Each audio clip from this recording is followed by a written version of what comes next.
नमस्कार. श्री स्वामी समर्थ. स्वामी समर्थ आशीर्वाद या चॅनलवर तुमचे मनापासून स्वागत आहे.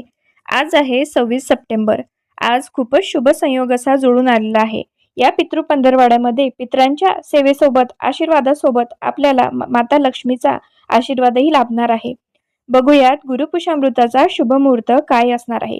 26 सप्टेंबर रात्री 11:34 हा योग सुरू होणार असून दुसऱ्या दिवशी सूर्योदयापर्यंत म्हणजे सकाळी 6:25 असणार आहे.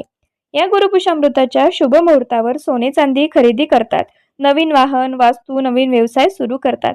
पण या पितृपंधरवाड्यामध्ये सहसा नवीन खरेदी केली जात नाही. नवीन सोने चांदी, नवीन कामाची सुरुवात केली जात नाही.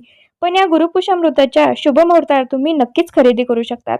पण ज्यांना सोने खरेदी करणे शक्य नाही त्यांनी या 3 वस्तू नक्की खरेदी करा आणि माता लक्ष्मीचा आशीर्वाद प्राप्त करा. पहिली वस्तू म्हणजेच माता लक्ष्मीची प्रिय अशी कवडी. शुभ मुहूर्तावर तुम्ही माता लक्ष्मीची कवडी ही घेऊ शकता आणि पूजा करून तिची देव्हारामध्ये स्थापना करू शकता. दुसरी वस्तू आहे हळद. तिसरी वस्तू आहे श्रीयंत्र. श्रीयंत्र ही तुम्ही नक्की खरेदी करा आणि त्याच्यावरती आज श्री सुक्ताने 16 वेळा पठण करून कुंकुमार्चन नक्की करा. तर ह्या होत्या 3 वस्तू ज्या तुम्ही खरेदी करू शकतात. तर कसा वाटला व्हिडिओ जर आवडला असेल तर चॅनलला लाईक, शेअर आणि सबस्क्राईब करायला विसरू नका. धन्यवाद.